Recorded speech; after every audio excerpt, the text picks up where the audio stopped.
নমস্কার সকলকে। আমি স্বর্ণা সাহা আজকে চলে এসেছি তোমাদের সবার মাঝে জগদ্ধাত্রী পুজোর প্যান্ডেল হপিং নিয়ে। আজকে আমরা জগদ্ধাত্রী পুজো প্যান্ডেল হপিংয়ের জন্য চলে গেছিলাম ফেমাস চন্দননগরে।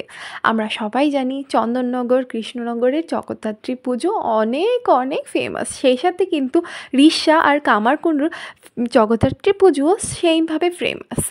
এই জগদ্ধাত্রী পুজোর থিম লাইটিং একদম অসাধারণ হয়, যেমন আমরা কলকাতার দুর্গা পুজো আর বারাসাতের কালী পুজোতে দেখে থাকি। তো কিছু প্যান্ডেল আমি দেখেছি, আমি মাকে দর্শন করেছি, খুব ভালো লেগেছে। আমি চাই তোমরাও আমার সাথে মাকে দর্শন করো। এইসব প্যান্ডেলগুলো অসাধারণ বানিয়েছিল, অনেক সুন্দর বানিয়েছিল।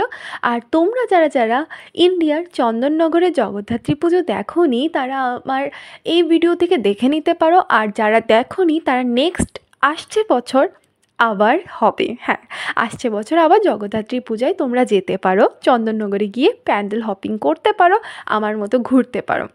শুধু প্যান্ডেলে ঘোরাঘুরি করলেই কি চলে?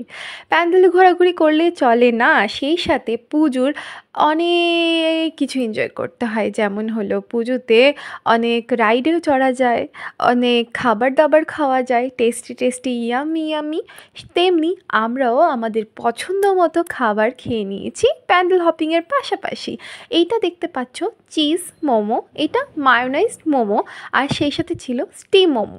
এইটা চাটনিটার খুবই ঝাল ছিল। সেই সাথে তুমি দেখতে পাচ্ছ এই ভূতটাকে, এই ভূতটা কী বলছিল জানো? মাও মাও কাও, মানুষের গন্ধ পাও। ওকে, এটাই বলছিল, আমাকে ভয়েস ওভার দিতে বাধ্য হতে হলো, কারণ রিয়েল ভয়েসটা আমি দিতে পারবো না। তো আমার আজকের এই ভিডিওটা এতটুকু অবধি। যদি তোমাদের আমার এই আজকের ভিডিওটা ভালো লেগে থাকে তাহলে please do like, comment and subscribe my YouTube channel, and thank you for watching. সবাইকে আবার শুভেচ্ছা, বাই বাই।